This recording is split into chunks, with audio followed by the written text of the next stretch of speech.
Welcome to Feminist Founders, a podcast that explores how to create a more equitable world through entrepreneurship. I'm your host, coach and journalist Becky Mollenkamp. Feminist Founders is a listener-funded podcast. Your contributions enable me to continue bringing you these important conversations without corporate advertising. To support the mission, head to feministfounderspodcast.com and sign up for a paid subscription. The link is in the show notes. Now, on to today's show.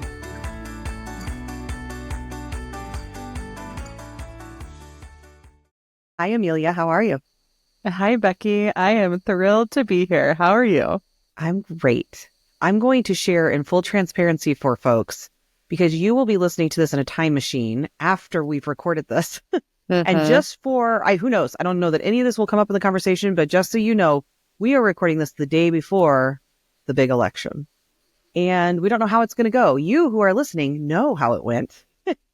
So I don't know if that will affect anything that we say here, but just know that, because it feels like an elephant in the room right now for everything. Whenever I'm recording anything lately, I'm like, I feel like I have to ground everyone in time and place because they're going to be listening to it. And who knows what the world is like in the future, Amelia. No, absolutely. I mean, elections are portals, and they're portals we go through like as an entire country, which it's that collective experience. Yeah. And like things like the weather and otherwise actually kind of aren't. So it is this like big shift that's going to happen. Like something is going to change, and we are recording this before it has changed, and you are listening after it will have changed. Well, thank you for playing along with that. And I'm going to start the same place I always do. And I'm excited to hear your answer because honestly, I didn't know a ton about you, like personally, beyond sort of your business persona until I was researching for this, and was so pleasantly surprised to learn how deep your experience with feminism goes. So you should, no pressure. I was just excited to hear your answer to your relationship with feminism. I love this question as a starting point, and it's something I don't get to talk about as much as maybe I used to. So I will just begin by saying that I have a PhD in philosophy with an emphasis in feminist philosophy. So I have a very academic background with feminism. Yeah, and we're going to talk more about this in a minute, because I'm really excited to hear about what feminism and aesthetics means. But so don't go too far down that part yet, because I want to know. But tell me a little bit more, about the other parts. Absolutely. Yeah. I just think that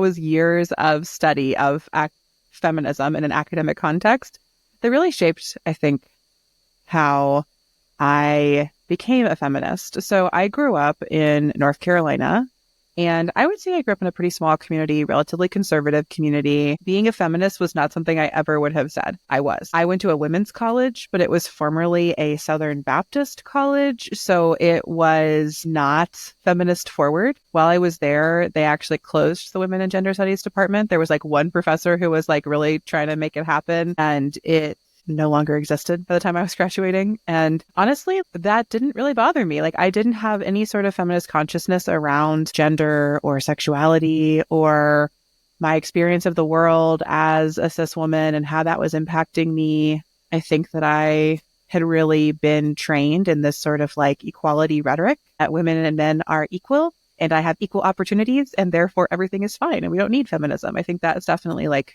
the messaging I was taking in through college.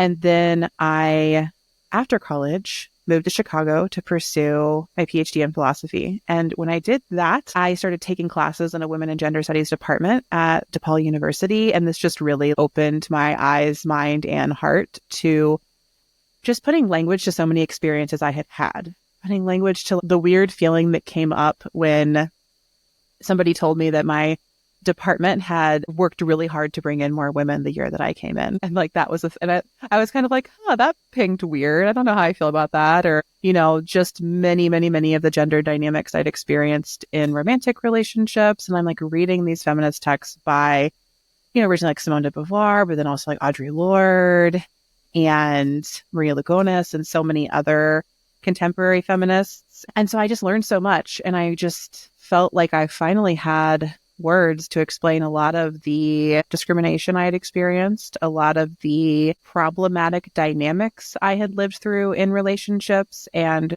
a lot of what I was seeing around me, even if they weren't my own individual experiences, the way that I was seeing men be uplifted in positions of power and women not in universities and otherwise. I kind of came to feminism through this academic context, but then that led me into more involved activist work, and I became much more engaged in various feminist organizing spaces in Chicago.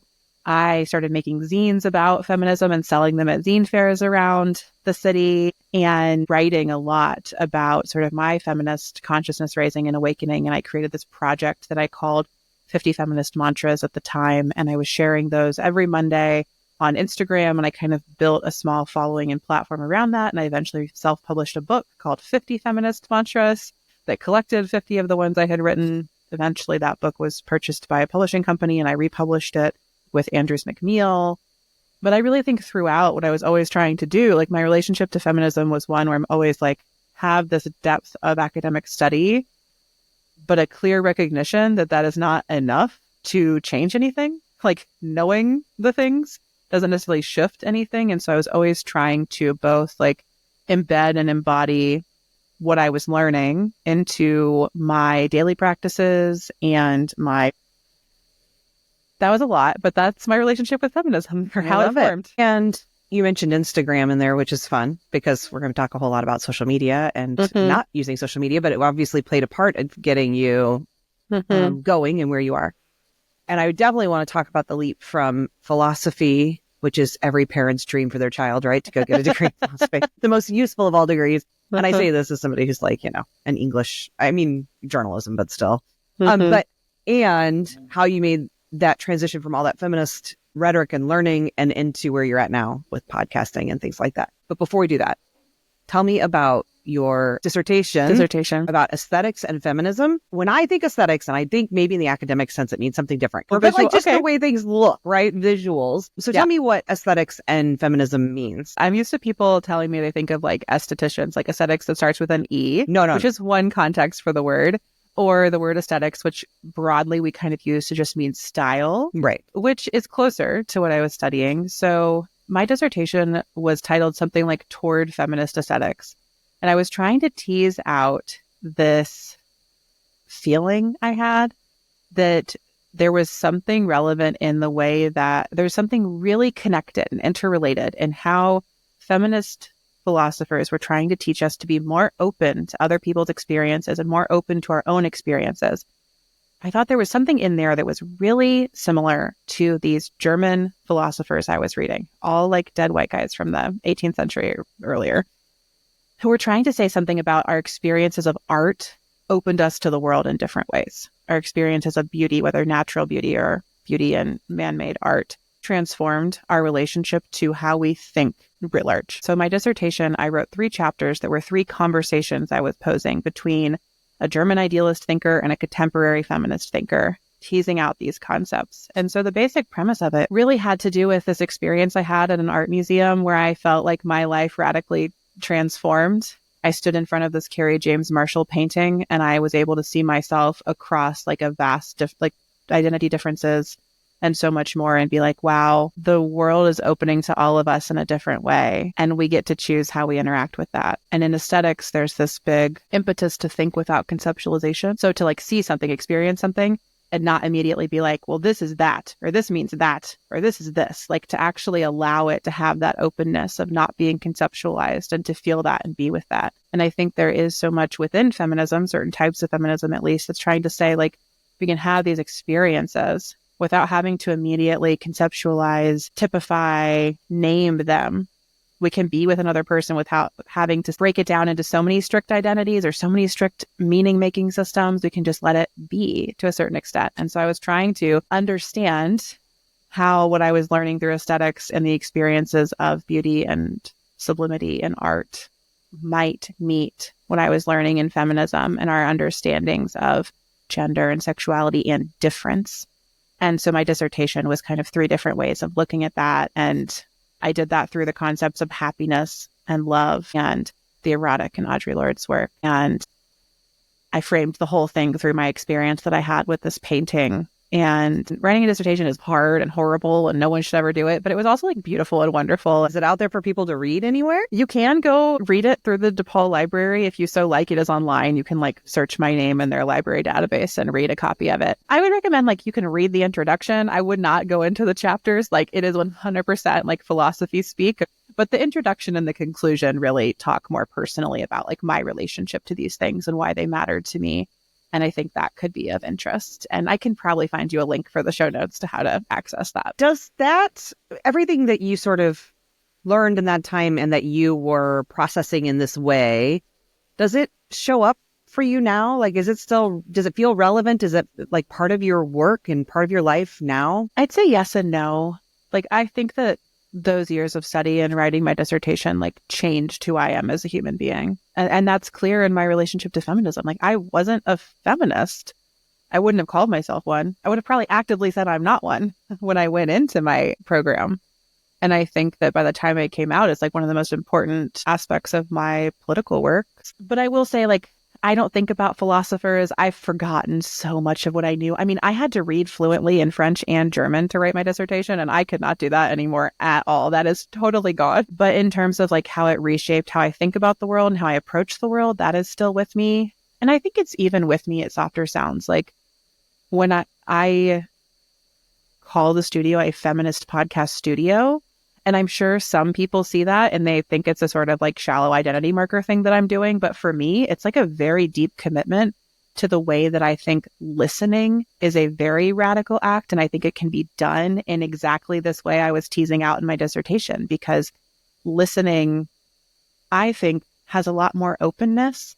Often we will hear things without understanding what they are. I think there's more spaciousness there before we conceptualize or understand, in a way that when we're looking at something, we're trained to have perhaps like quicker perception and conceptualization. And so there's like a lot of philosophical thought related to feminism behind even calling my podcast studio a feminist podcast studio. That was definitely one of the things I want to talk about. So we're going to get there too. But since we're there, one thing I noticed too on your website is that it says that, what does it say? Your attention is sacred. And that sort of feels like aligned with what you're saying too around listening and that presence, being present, and how being present frees you from so much of that binary kind of thinking, which is a lot of what I'm hearing you talking about, right? And I want to hear just so much more about all of that. But before we do, I think to help people understand where you're at now, I want to figure out how we got there. Everything seems like it's sort of around this idea of your attention being sacred, the listening, the being present, all of that. And you mentioned that, you used Instagram to get word out about the book you had and all of that. Just want to know how you even found your way into like podcast production out of a philosophy and feminism kind of degree. There were quite a few bridges between the two things. I would say that when I went into graduate school, I was very on the fence about going into academia, and then pretty quickly realized it was not going to be the path for me. So throughout my dissertation work, I was cultivating other interests. I was just doing things I thought were cool. And I had moved to Chicago for this degree. Being in grad school is a full-time thing, but also isn't. Like, it's not like I had a 9 to 5. I had a lot of time to devote to things I was interested in. So I started doing two things that eventually got me to where I am now. The first is that I started volunteering with a community radio station called Chirp. I eventually had an on-air radio show, and then I was asked to lead their local music podcast. So I was interviewing local bands and creating podcast episodes from that. I did not know how to make a podcast episode. I did not know how to do any of that, but they kind of gave me this like basic training, and it went from there. That is what eventually led me to start my freelance audio career, and then eventually led me to start Softer Sounds. I think the other important thing I was doing during that time is I started working with this small organization in Chicago that was called Fourth Chicago, and it gathered creative women entrepreneurs for these quarterly salons and like an annual sort of event for the full community. And I was helping them run the events. I was helping them send this like weekly newsletter with all sorts of cool things happening around the city. And then eventually we launched a podcast interviewing members of the community. And that really started my like love of small business. And it gave me this network of all of these amazing women who were self-employed in Chicago. And so alongside my dissertation and graduate school classes, I was like pursuing both of those interests. I didn't have like I didn't think they were going to lead to a career. I didn't have a clear like reason for doing this other than I was interested in it and I wanted to spend my time on it. And so I was doing that. And then in kind of my second to last year of grad school, I had the opportunity to work with a company called Sister, just based in California. And they run this program called Feminist Business School. And I had kind of like the exactly right mix of like academic feminist study and experience working with small business owners. And so I was hired to be their program coordinator and I was running the courses and sending marketing emails and really got like a very generative crash course in running a small business by kind of being the one employee inside of that business with the founder, Jennifer Armbrust. And that really became the bridge from school into my own business. So as I finished my dissertation, defended it during the pandemic from my kitchen table, very like unique dissertation defense experience and challenging one that I had. And then I had that part-time job that I was working. And eventually after doing that for a few years, I was like, I want to have my own business, not just support other business owners in their business. And I kind of looked around and realized I've been doing this freelance work for years and I thought it could become a full business. And I thought I could really bring all of my like values and things I cared about to it. And Softer Sounds was born. And Softer Sounds is the podcast production part of your business. Yeah. And if I'm not mistaken, there's sort of two arms maybe, or maybe it's more than two, but arms of your business. Softer Sounds, which exists as sort of as its own ecosystem of podcast production in kind of that traditional sense, but as you said, like a feminist studio, which we'll talk a little more about. And then there's the sort of Amelia side of your business that I think is more of sort of, I don't know if you would call it coaching or not, but you know, some courses and community and that sort of thing that we see a lot on the online space from a lot of people. And there's these two separate kind of businesses. Is that right? Yeah, I think that's pretty accurate. I would say that like Softer Sounds is my primary work and like 70% of the money I make in the world comes through the podcast studio.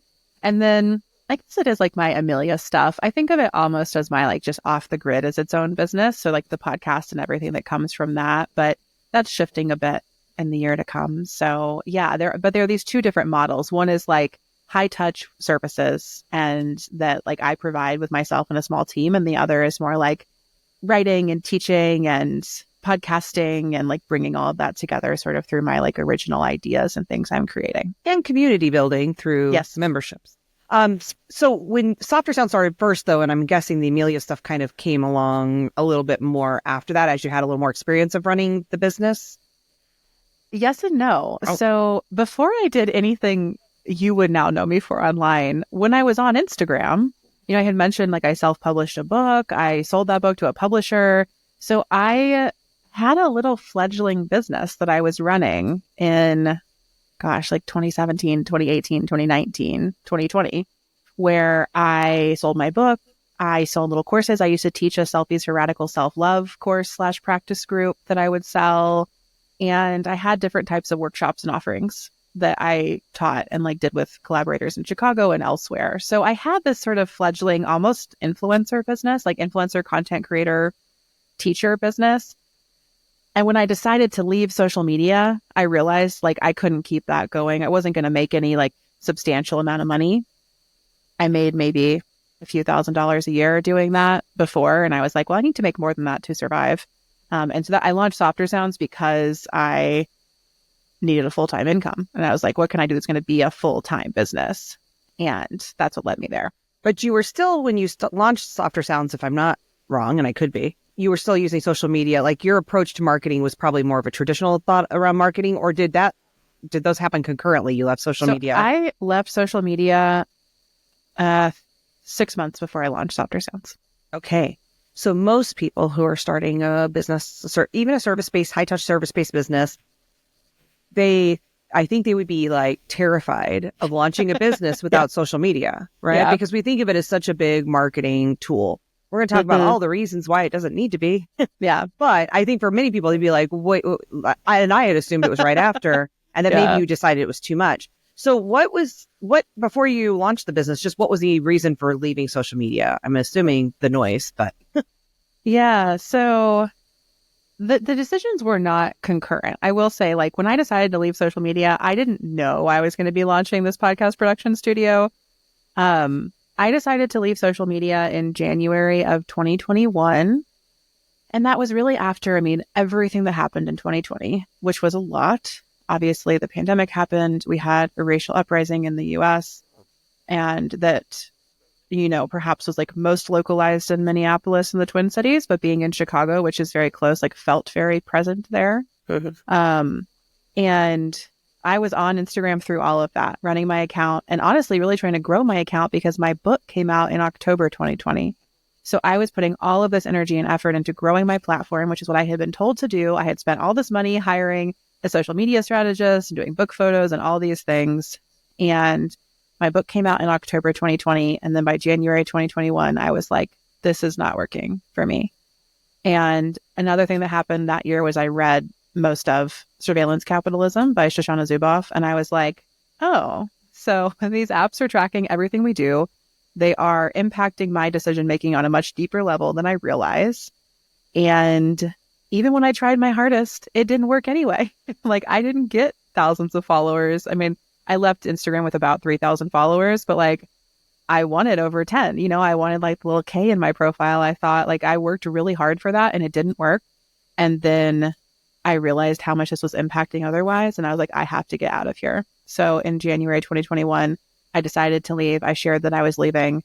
And I kind of spent the next 3 months building my newsletter list, creating content around why I was leaving social media, telling people over and over and over again that I was leaving. And then I left on April 9th, 2021. And then Softer Sounds was, I think, like, I filed the trade name application, the DBA in Nebraska on like July 1st of that year. And I opened the business in September of that year. So it happened kind of just after, but I had definitely left social media before. And when you say left social media, Instagram, Facebook, like all of the traditional YouTube, what falls under your umbrella for you? Because I know it can be different for different people. Some people would say YouTube's a search engine and not social. And so I'm just curious what you call social media. Yeah, it's a great question. So in that period of time, I had already left Facebook. What I was leaving was Instagram. I think I had a Twitter account I never used. I'm not sure when that got deleted. And I kept my LinkedIn account through that time, but I didn't use it. I actually just quit using LinkedIn entirely this year because I realized it had just become social media. So when I think about what social media is, I think of it as a site or app where we are creating profiles on which we are encouraged to produce content and share content and be active. And then we engage with other people's work, like primarily through a feed. So anything that is feed driven, I think, is leading toward social media. But you're right. We have so many nuances there, right? Yeah. Like Substack, which we'll talk about. Substack is social media. The app is social media, I would say. Yeah. So I have I think there are clear cases like Instagram, Facebook, Twitter, TikTok, but then there are like less clear cases. It's interesting on TikTok that a lot of people are on it all the time, but will never create a video for it, which I find fascinating. I feel like on Instagram or even Twitter or X, like people are more encouraged to become creators faster, perhaps. But we have the fringe cases like LinkedIn. Is YouTube social media? I think is a very complicated question in certain ways and not in others. So it is challenging, but at this point in time, I don't use the only, I guess, apps that are even the fringe cases that we could say I use would be YouTube, that I have a user account on and I watch a lot of YouTube videos. And I have a account for the studio that reposts static videos of all of our podcast episodes. And then I am on Substack and I do have the app on my phone and I will sometimes scroll notes and be reminded that it is definitely a social media platform. And trying to become more and more of one, which is interesting. So, yep. Well, and we'll talk a little bit more about that in a minute. Because the other thing I wanted to ask before I forget and lose it is that I think, as far as I remember, unless it's changed recently, your old Instagram page is like still there, right? Correct. Your old Instagram account. So what's the decision to not leave? Like delete, goodbye? Yeah, so I would say that I have left in the sense that I never log in and I don't use it. I decided to leave my profile up as an archive of the work that I had done. So if you go to that page, what exists there is all of the posts of 50 feminist mantras, like the original ones that I made, and sharing the self-published journey of the book, sharing the publication journey of the book, and sharing the content I created about leaving social media. So what you'll find there is like a very specific digital archive of my work from roughly 2016 to 2021. And to me, the reason I left it up is because it's actually very hard to archive your content off of Instagram anywhere else. You can technically export your account, but it doesn't export like neat little posts for you. It doesn't attach the images and the captions in any conceivably easy to figure out way. And so I wanted that to still exist, like honestly, as a resource. There's a lot of stuff there around like selfies for radical self-love and the course I had built and taught, like free curriculums that I had created and posted on Instagram. And I was like, well, this can stay here, but I will never be present on it. And I don't log in. I don't look at it. I don't go to it. I don't use it. I think that I have considered more recently going back and deleting it as it feels like farther away from where my work is, but I kind of like it's a time capsule, and I think it can be a nice resource. And also now that I've become someone who like left social media, I think it can be nice to have this sort of thing that's like, well, this is who I was on social media. Like, it's not just totally gone and you have to just believe me that I did these things. Like, you can go look at it. If you do, I will never know, but like it is still there. So it kind of has like different practical reasons and a little bit of like an emotional archive one. There's no judgment in that question, because I always tell people I have left Facebook and I still have my account. I just went through and deleted almost all of my friends. I think I left like 10 family members that it just felt easier to leave them than have to explain why I was deleting the friendship. And I don't really look at it other than occasionally I go on and sell some things on Marketplace. And that was one of the reasons I kept it, was like, there's still sometimes practical uses for me around some of these things. There's this part of me that's like, I want to say I'm out of here and I'm leaving. But then sometimes there's reasons why you don't just leave, because sometimes you need to stick around. Now, Twitter, X, on the other hand, I said goodbye. There was no reason for me to even keep that account open. I'm so vehemently and disgusted with Elon Musk. I was just like, I don't even want to be associated with this anymore. So I truly want it to be gone. So yeah, I guess it's not always clear cut as with anything. Yeah, no, absolutely. And there are annoying things in my everyday life that I don't have these accounts. Like my partner and I are trying to sell our bicycles, and I'm like, well, I can't do it on Facebook. You're going to have to do it because I don't have a Facebook account. Or, I mean, in the first year of my business, I joined a sort of business community that had this big course functionality. And then they had a Facebook group, and I created a Facebook account exclusively to join that group.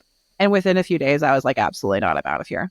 I just didn't do it. And there are things that I can't participate in because I don't have these types of accounts. As you would know now, being off X, you can't even look at people's tweets without having an account and being logged in, or you can only see their most their account and their most popular tweets ever. You can't see what they've recently posted.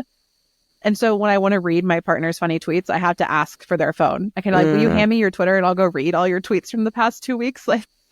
There are these friction points that are very encounter regularly in my life because I choose not to have these apps, but it just feels more true to who I am and more in alignment with myself that I don't use them and don't have them. But I do think about the nuance of what does it mean to even have an account somewhere or not? Because similarly, with my LinkedIn account, I didn't delete it.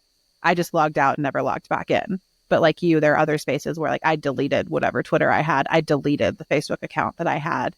And there is a nuance there that's just interesting and I think very individual and unique to each of us.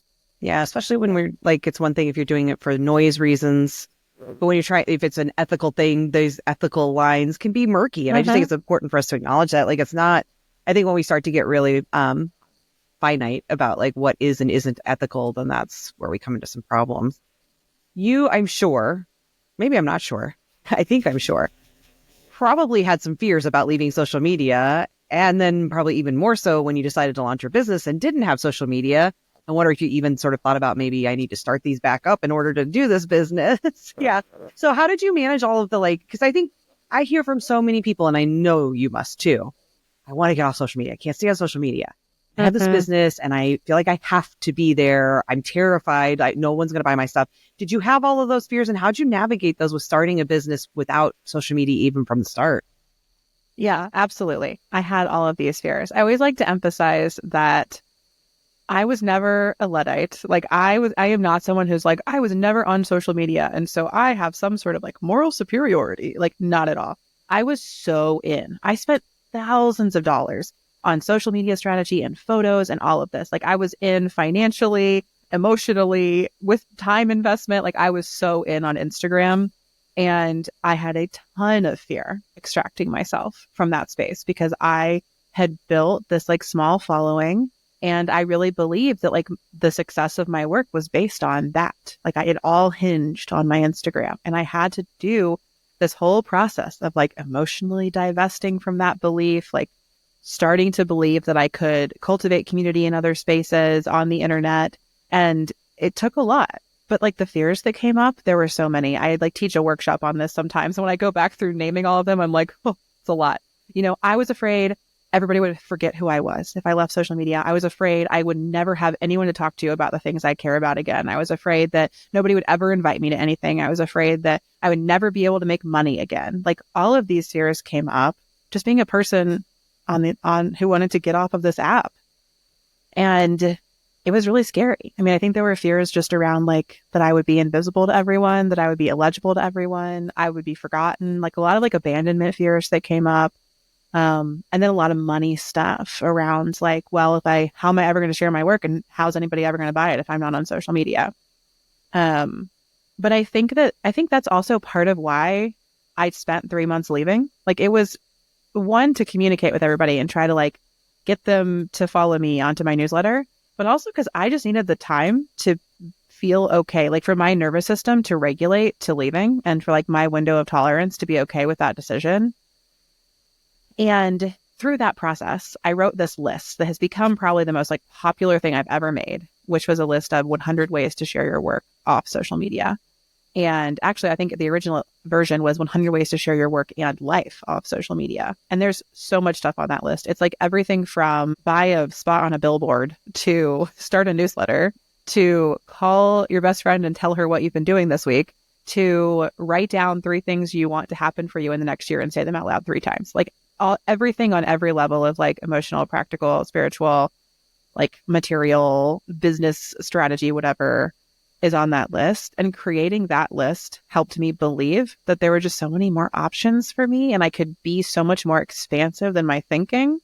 And that I think is really what made me finally feel like safe, even amidst all the fears. It's funny that you mentioned like abandonment. It makes me think of trauma. And it's so funny how, I mean, business is so good.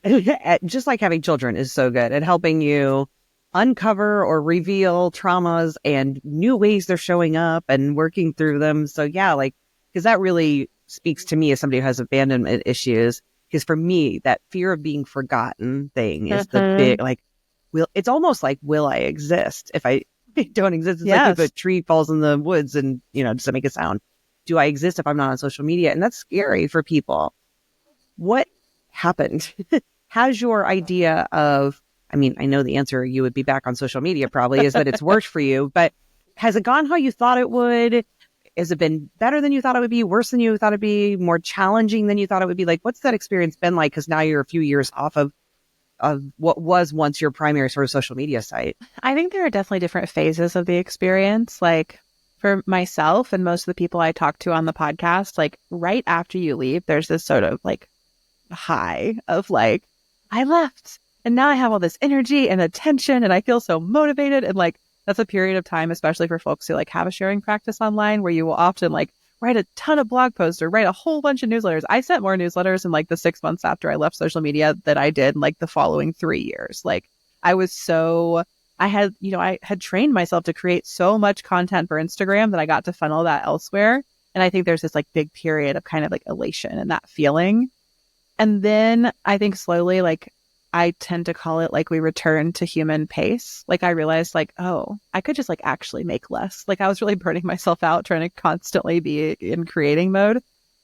And so things kind of like slowed back down and I found a pace of sharing that felt more like natural to me and my personal rhythms. And then at a certain point, like there's definitely some loneliness that set in. Like I'm not here to say it's just like easy and fun. Like when I left social media, I had recently moved states, so I didn't have much of a community where I lived. It was also still the pandemic. Like I think that would have been right around when people started getting vaccinated. So there wasn't a lot of like in-person community more generally.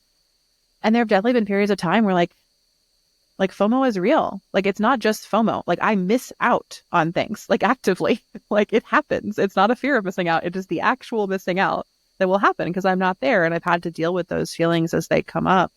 But I think like amidst all of that, I have continued to exist. People have continued to remember me. I have cultivated sharing practices off of social media, and my work has traveled farther than it ever did on social media in the process through my podcast and my newsletter now. And I feel just so much more centered in who I am and what I have to share because I am not inundated by hundreds or thousands of other voices every day. And I think that's where like the your attention is sacred piece comes in. That's what it all comes back to for me is like my attention returned to the things I actually care about, not the things that everybody else is trying to get me to care about in this space. And I no longer look to the app to tell me what to care about. I look to my own life and to the people I love and respect and actually talk to figure out what I want to care about and what I do care about. And that has just been like, there's just a way that like leaving social media was like a little bit no big deal and also a huge radical shift in like my attention and my life. But on the other side, like for anyone who's like, will I exist off of social media? Like you absolutely will. You may have to cultivate some different skills. You may have to flex some different muscles, but like you can have a life, a career, a business, all of that without being on any of these apps. It is totally possible if you can like open your mind to it. Are you saying that to everyone? Or are you saying that to service-based businesses? I'm just curious, as you've done more of this and have talked to more businesses that are going off the grid, as you call your podcast, is there particular kinds of businesses that are better suited to not using social media for marketing? Yeah, it's a great question. So I think it's a both and. I think that any business can be off of social media, truly any business. But I think you have to adjust your expectations and the pace of growth you expect accordingly. I totally understand that if you are trying to grow a business that sells millions of products a month, it might be way easier to do that on social media where you're just buying the attention of tens of millions of people a month. Like I understand the quote unquote attention economics of that. But do I know people running product-based businesses that have left social media and are still successful and profitable? I absolutely do. And I've talked to them on my podcast. Worthwhile Paper would be the one that comes to mind. And you adjust expectations. You shift your pace. You have to be like open to different things. So I think there are trade-offs of literally any decision we make in our business. If you choose to be on social media, you're probably making a lot of trade-offs around your general happiness, anxiety, a lot of other things. But you might grow your business faster or better or whatever, not better, faster, or than other ways. But in choosing to be off, you may have a lot of peace. You may have a lot of stillness and centeredness in your life and your business, and it may grow slower. And that's not to say that will happen, but I just like to insist on like, it is possible for any business if you like set your expectations accordingly and you don't just like take on the desires of like VC funded business that we're all told we should have for some reason. And then I will say something even stronger, which is that if you are a service provider in business, you absolutely do not have to be on social media. Could you connect with ideal clients on social media? Totally. It may be working for you. That's great. But do you need it to like grow at a sustainable pace for somebody doing one-on-one services? No, you can do that in so many other ways. And so I think it may be easier for service providers to be off social media than for product-based businesses, but I think it's possible in both cases. Yeah. And I think it has to do with like what you want, what you sell, who it's for, et cetera. Well, what's so funny to me, and I am speaking about myself here as well, is that so many people I talk to who are service-based business owners who are like, I want to leave social media, can't stay on social media, but are so afraid because of what it might mean for their business. So many of them, when you really talk to them about it, do you get clients from social media? And they are like, no. And yet we have all this fear about leaving. I mean, I'm the same way. I don't get my client work is referral, right? And so what is it? What is it that keeps me on there? And I think the answer is it's designed to do that, right? And so I'm assuming that's probably the answer, but is there another answer on why we can't seem to leave even when we say we want to, and it's really not benefiting us or our business? Yeah, I think there are a few. I'm like, how evocative do I want to be today? Very evocative. Or provocative, yeah. Very provocative. Okay, so I think one is absolutely. These apps are designed to capture our attention and addict us to them. Like, that is so true. And now we've even started seeing like the reporting and evidence that the apps themselves are creating. So I'm thinking here of like, we just saw NPR release a number of documents from a TikTok lawsuit that's showing that TikTok knows exactly the number of videos it takes to get you hooked. They know exactly how long you have to be on the app for their algorithm to curate the right mix of things that your brain is just going to want more and more and more and more of. Like, they have this information. And to get me to shop, because I'm horrible with TikTok shop, because they know me. They get me. Exactly. And get you to spend money. Yep. So like, we know the apps are doing this. And I think that it's so important to recognize, like, many of us who try to pull ourselves off of a social media app and feel like we can't do it. I never want to be like, well, that's just your fault. You're just not strong enough. Like, that's not what I'm saying. These apps are designed to be addictive. And I understand how it feels to be caught in that trap. And I've been there. I like absolutely was there with Instagram for years. That said, I think that a lot of small business owners, service providers particularly, I think there are a couple of things that I see when I get down to like the one-on-one conversations, like what's really coming up. I think a lot of it is that people equate visibility with social media entirely. And they have this fear of like, if I leave, I will be invisible. No one will know me, remember me at all. And for some people, no matter how many times we talk through the fact that that isn't true, like, they can't unhook that learned belief. And so they don't leave. I think also another one for people, this is the harder one. This is the one where I feel like I'm kind of picking on people, but I think it's true. It feels way easier to broadcast something on social media, like put up a post and say, well, I tried to sell my thing, but the algorithm didn't show it to anybody. That Amelia, feels way easier. You're calling me out. I know, I'm sorry. This seems mean. I mean, I did it in the past. Like, I would have my little selfies course and I'd put up my post and I'd be like, only 10 people liked it. Like, the algorithm didn't show it to anyone. And like, how am I going to sell this? But like, did I reach out one-on-one and actually try to sell it to 10 people? No, I did not. It was easier to just be like, I broadcast this out there. And people do this with their newsletters too. I want to be honest. Like, sometimes it feels easier to be like, I just broadcast this and then it didn't work. And now I'm going to attribute that to an external circumstance. And then I'm going to like quit on it or do something else. Like, what do you do with that information? And again, I want to affirm those external circumstances are real. The algorithm does not show your post to people. These are all true things. But I think a lot of us stay on social media to avoid doing what feels like the more vulnerable work of actually selling directly to people. And that's so scary. And we can't get around it. So I take it you're selling directly to people. I do, yes. I am very happy to do that. And I have in the past. I will pitch myself for things. I do a lot of sales calls like that. I definitely especially in the realm of softer sounds, that is the type of business I run. How scary was that at the beginning? And does it get easier? So I think I have a constitution where I am more okay with doing this than most people are.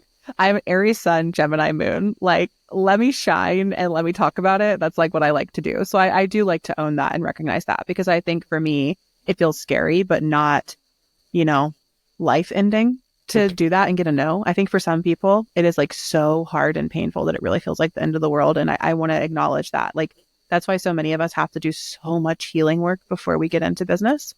And for some people, it's just easier than it is for other people. Like, I think that's just like, I'm such an extrovert and I love to sell myself and I love to be shiny out there. And that's like something I'm comfortable with and a lot of people aren't. So I just want to say that. I started from maybe not the same place other people do. The other thing though is it didn't feel that hard because I started by selling myself to people I already knew. I wasn't doing cold emails. Softer Sound started with me sending 60-ish emails to people I had already met and knew, and multiple times. Like, I had met them a couple times. We had talked. They knew who I was. And I emailed all of them. And I said, I just started a podcast studio. It's called Softer Sounds. Really excited about it. Here's the type of things we do. Do you want to work together? Do you know someone you might be able to refer me to? And that's how I did my first 6 months of business, was from those emails. And so that, I think, is just a testament to, like, if you are building community and relationships over time, it's just less scary to sell yourself, to ask for help. And then eventually it kind of like snowballs and you have a business where you just get referrals without you having to do as much direct sales or as much pitching or even cold pitching. And I have not done a lot of cold pitching. I've done some, not super successfully in my business, but there are also people who will teach you how to do that out there, and you can learn that skill and get business that way. And that's very vulnerable, but also, well, for some people, it feels more vulnerable. For others, it's like, great, they don't know me. I can send them whatever I want, as evidenced by my LinkedIn DMs before I left. But I think that it does get easier to answer your question. And it doesn't have to be as scary as we might make it up to be to sell our work directly to others. I want to talk a little bit about aesthetics and the way I was thinking of them. Yeah. And maybe the same way you are, but visuals and the way things just sort of appear and make you feel. I was looking at your website, the Amelia website. It's like a one-pager. Like, it's real simple. It's bare bones, and it's got everything you could need on it.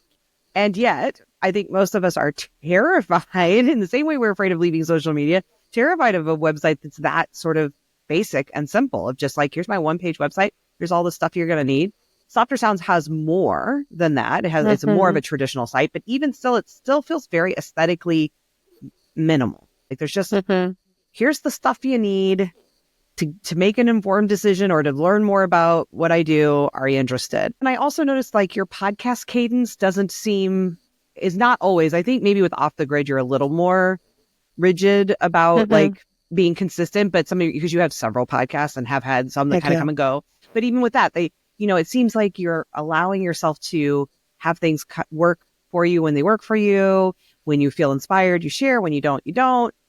That sort of, like, everything with the website and the podcast and not being on social, it all feels very like emotionally centered, or like it focuses on what do I need and want, and how do I get rid of all the other stuff. So how does everything about that and the way you're showing up in your business feel feminist to you? There's so many layers to this question. First, I want to share a little bit about maybe how I conceive of those different things, and then I'll weave together how they feel feminist. So I would say my personal website has just been a work in progress for a long time. I had a personal brand designed by my dear friend, Kining Zhu, and she put a website together for me when I was launching the book, and it was like beautiful and wonderful. And it was much more involved and had many more pages and more things than the website I currently have, because I hit about like 3 years out from the book being published. So it came out in October 2020. And then by like fall 2023, I was like, this doesn't suit me anymore. Like, I'm not talking about my book ever.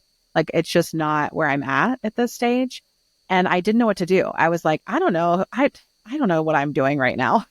I do a lot of things, and I don't know how to like integrate that into like one clear personal brand or personal site that makes sense. So what I did that you're picking up on is I made my about page my homepage, and I pulled the brand back to just like white page, black text.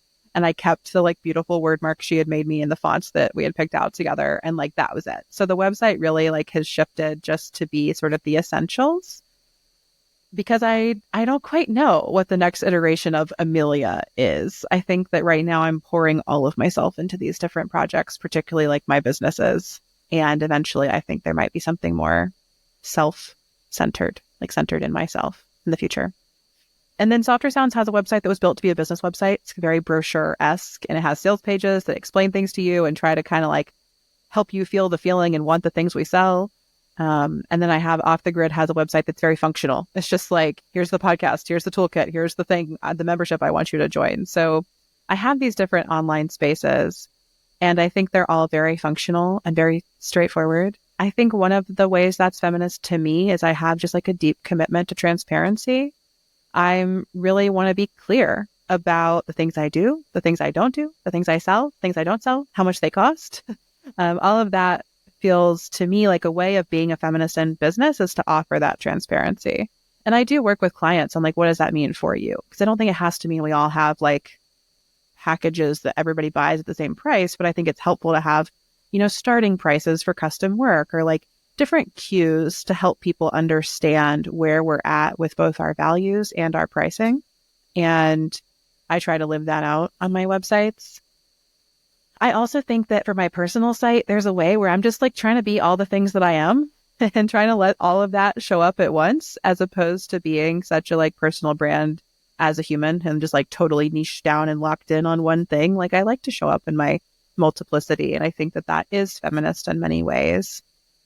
And I would agree that like there are different types of projects for me in terms of like podcasts and the frequency of sharing that you mentioned. So Off the Grid is a weekly show when we're in season. I typically do 2 seasons a year that range from like 10 to 20 episodes.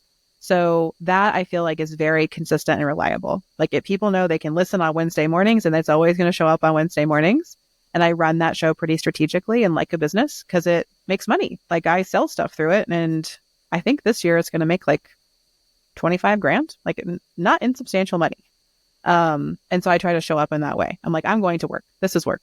But I have like little personal projects that I just let be what they are. So I have a tarot podcast that I love and is, I guess, complete now. But I published that. I did seasons when I had the energy to. I would do like 1 suit of the tarot per season. I would try to publish 2 episodes a week, but it didn't always happen. Things were pretty fluid and flexible.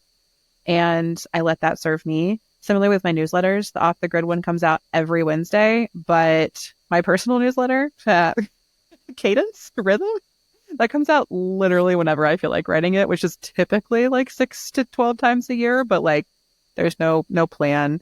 So there's this like combination of things being very, like every project has its own sort of specific vibe and relationship to it.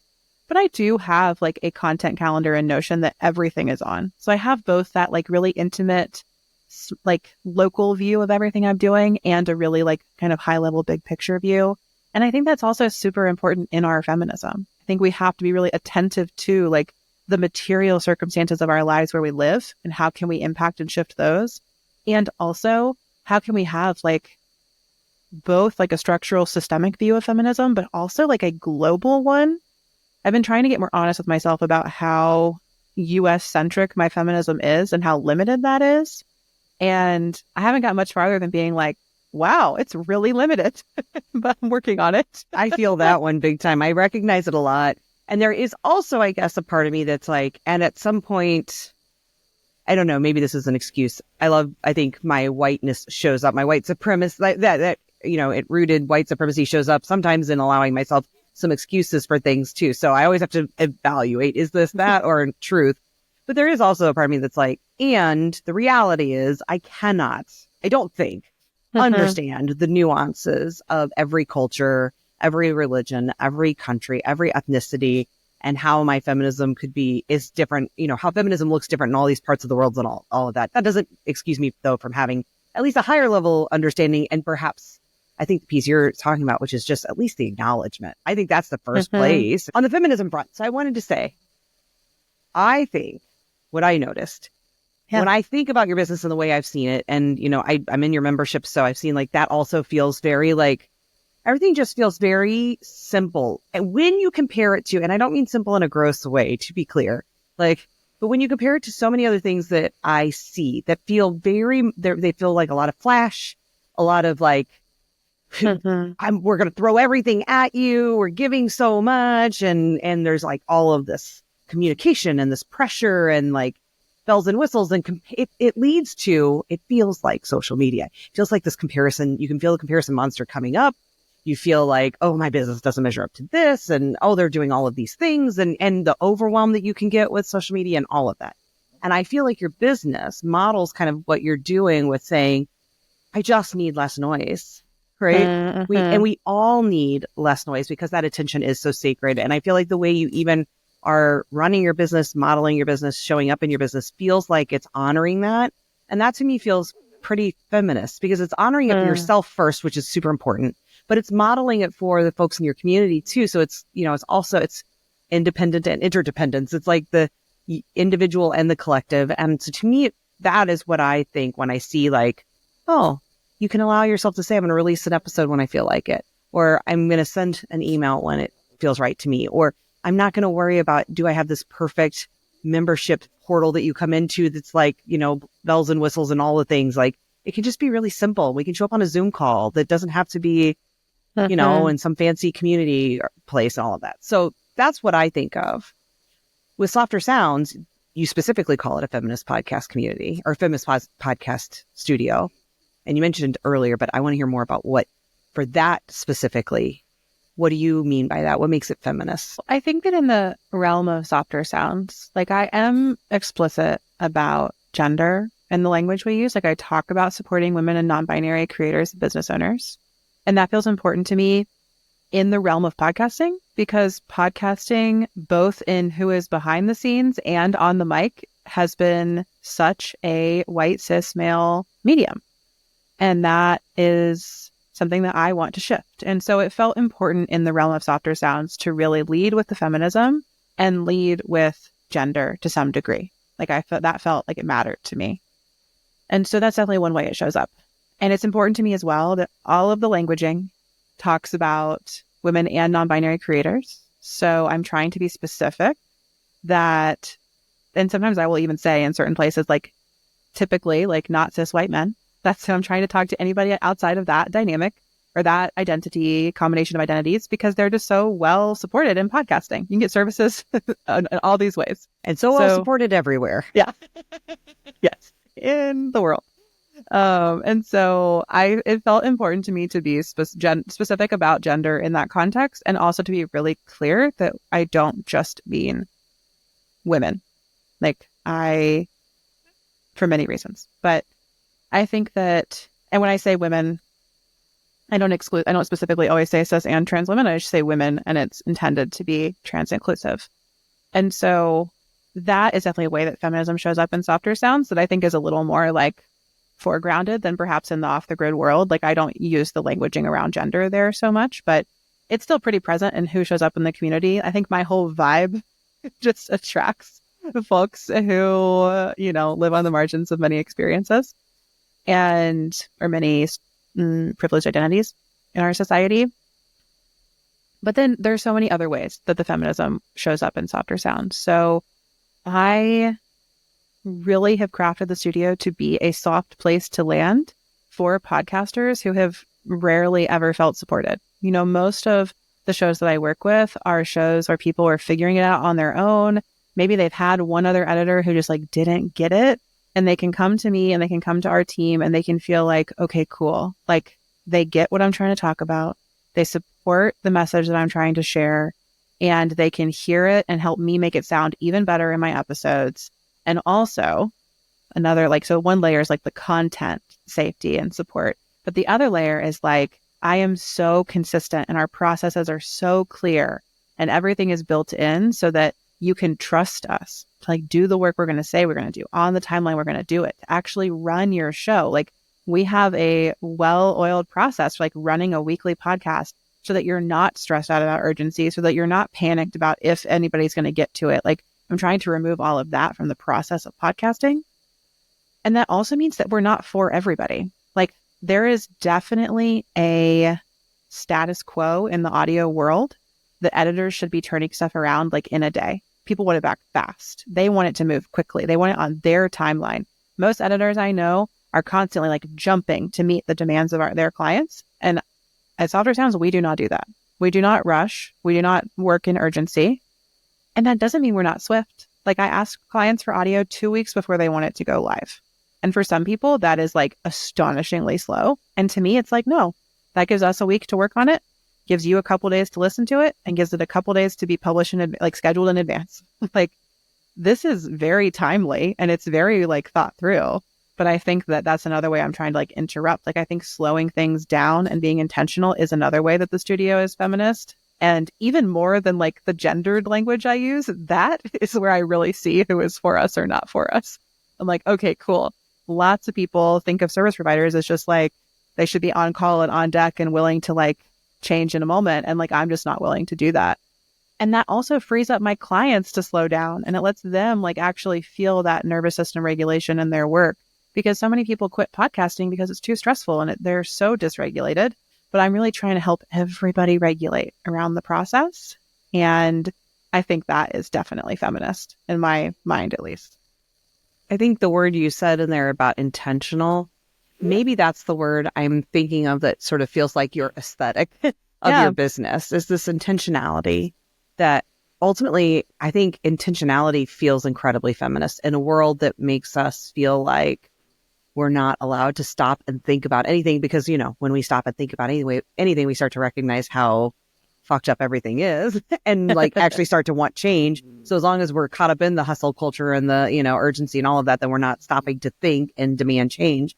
And I think intentionality is like a really important way of trying to disrupt. I'm thinking for our bonus conversation, if you're okay with it, maybe we can talk about passion projects. It's not maybe not the right word for it. I don't know. It's great.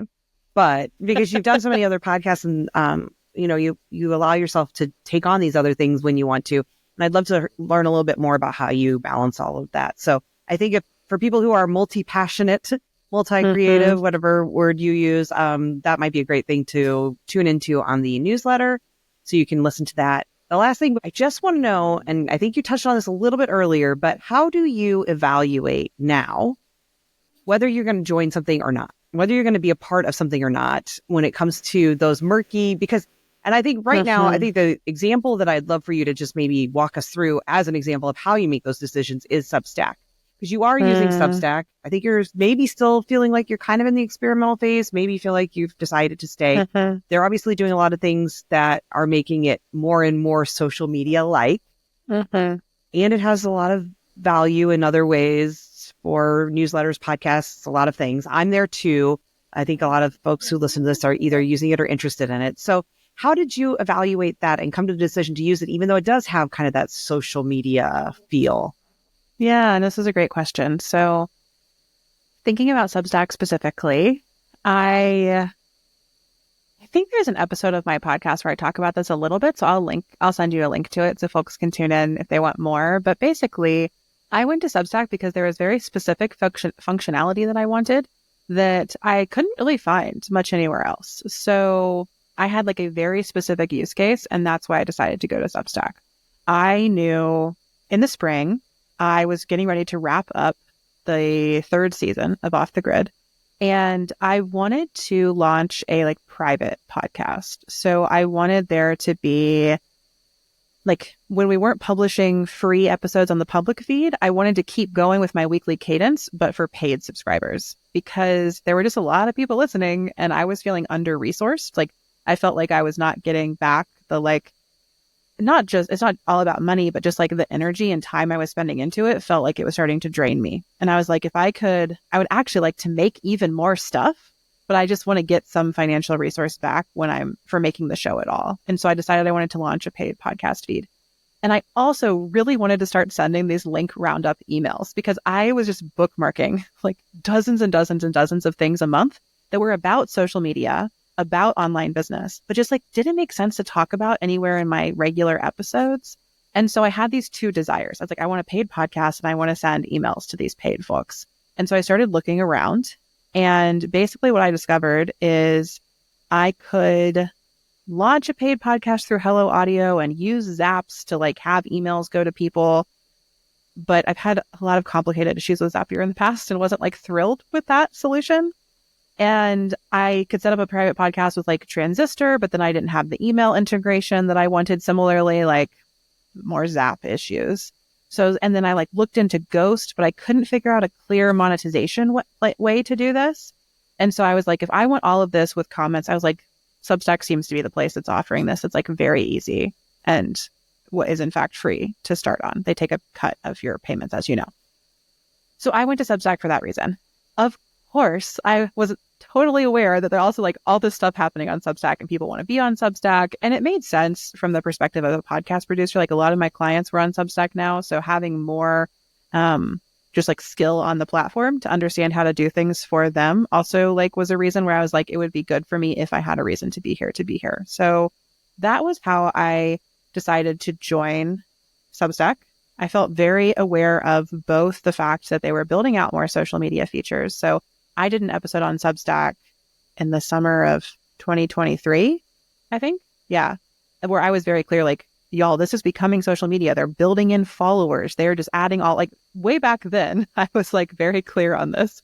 So that felt very clear to me. But I still think that the core functionality has been built around email, and you can opt out of using the app or notes. And then you basically are not getting much of the social media functionality. You're doing something much more like blogging with comments and tags. And so I'm here to say it is Substack, or it is social media in its own ways. But I think that I had a use case that made it make sense for me. And And another core factor there is that you can take your audience and leave. So I could transfer my audience, including transferring all their paid subscriptions elsewhere. And that's something where, like, when I look at building on another platform, like, I wouldn't do if I couldn't do that. So, like, I would not ever be building on, for some reason I wouldn't build on LinkedIn. You can't export your audience from LinkedIn either. So I think that it's important to have that be a part of it. And that's part of how I decide. I also just think that, like, I don't rely on Substack for any discovery. I have a paid newsletter. I never send out free newsletters. That's actually about to change. There's going to be one free one, but, like, it's only for paid people. I have, like, over 500 free subscribers, I think, now, but I give them nothing. Like, I can see that Substack is trying to send people to me, but I'm not there to build an audience. Like, I'm really invested. Like, I build audiences on platforms that I can have more, like, ownership of or take where I want them to go. I don't build audiences in spaces that are so platform mediated. And I would say Substack is that. So I'm not there to build an audience. I'm there to, like, send this paid newsletter with this functionality. And maybe that will change. I can imagine that changing, but that's a lot of thoughts on my current decision to be there. Yeah, it sounds like ultimately, here we go again, intentionality, like your decision process, it sounds like it's about intentionality. And if you think it through and it meets your intentions, your needs, then that's fine. And I think the big thing is probably watching for when it may, if it ever does, shift to that place where it's no longer doing that, or the bad is now outweighing that, right? Because as we know, like, those things, they start, it's like the frog in the water, they're boiling you, right? Like, they just do it nice and slow. They're cranking up that heat where suddenly you wake up one day and you're like, oh my gosh, now I'm as addicted to Substack as I was to whatever, right? And we have to watch for those things then. So that makes a lot of sense. Yeah, absolutely. And I will just end by saying, I still get hooked. Like, do I think about starting a personal newsletter on Substack? I don't know, once a day? Yes. Every single day. I'm like, oh, I should try to build a following. And just, like, I think, like, at the core of so much of that is just, like, I just want to get paid to, like, be me and share my thoughts online, you know? And I'm like, and Substack promises us that. And I just, like, it's just not real for most of us, and or not feasible for most of us. And I just always have to pull myself back from it. Like, I appreciate your emphasis on my intentionality, and it's very true. And I try to only act with intention. But do I have the same feeling so many other people do? Do I have that desire to just, like, launch a Substack and have it suddenly have tens of thousands of followers and paid subscribers? Like, yeah, I want that. I've just learned over and over and over again that, like, following that hooked feeling takes me nowhere I want to go. And so I have to, like, pull myself back and recenter in what do I actually want? What are the things I'm willing to do to get there? And how can I act in alignment in those ways? Like, over and over and over again. Well, thank you for that.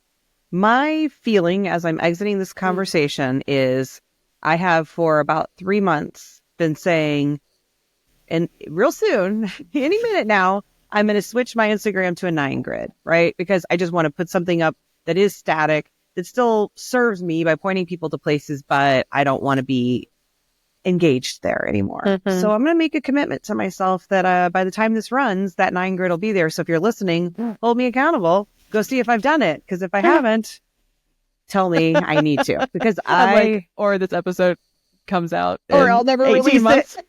It. Amelia, sorry, I hope you never want anyone to hear this, because I shall never. No, I really want to get it done. I have it designed too. I just need to do it. So anyway, that's my commitment, because I'm not ready to say I'm going to leave it all. And I don't think you're telling people they have to leave it all. I know that's not at all what it is. It's about that intention and understanding for yourself. And I definitely know I am at that place with Instagram where I feel like this is not serving me in any way. And in fact, I find it a bit detracting from my life. So it's time to say goodbye in the way that makes sense too, because like you said, it doesn't have to look a certain way to exit. So thank you for this. We're going to have a bonus conversation about passion projects. We're going to end really quickly by having you share a resource, a book or something that's been helpful, maybe on this journey, maybe not. Yeah. So I think just what I've been reading recently has been Adrienne Marie Brown's new book, Loving Corrections. And there is an essay in there about social media that I thought was really interesting. I haven't read her new one yet. I haven't even ordered it yet. And I need to do that because I love Adrienne Marie Brown. So thank you for that. And then an organization that's doing good work in the world that you'd like to highlight? Yeah. So I am always trying to talk more about Black and Pink, which is an organization that coordinates pen pal exchanges for BIPOC folks who are incarcerated, particularly from LGBTQIA plus communities. They actually are headquartered in Omaha, Nebraska, which is near where I live, but their chapters are all over the United States. And I have a pen pal who I've been corresponding with for, I think, about 5 years now. And it's just sort of an organization that's like really important to me and does a lot of good work around abolition and around sentencing and prison abolition and just so much more. That sounds really cool. I will link to that in the show notes. So thank you so much for being here, Amelia. I really appreciate it. This is awesome. Thanks, Becky. So grateful for you and everything you do in the world. Thank you for listening to this episode of Feminist Founders Podcast. If you like what you heard and want to learn more, or if you'd like to support the work that I'm doing with the show, please visit feministfounderspodcast.com. There you can find out about becoming a paid subscriber for as little as the price of 1 cup of coffee a month, which will directly support my work. Thanks again, and I can't wait for our next episode.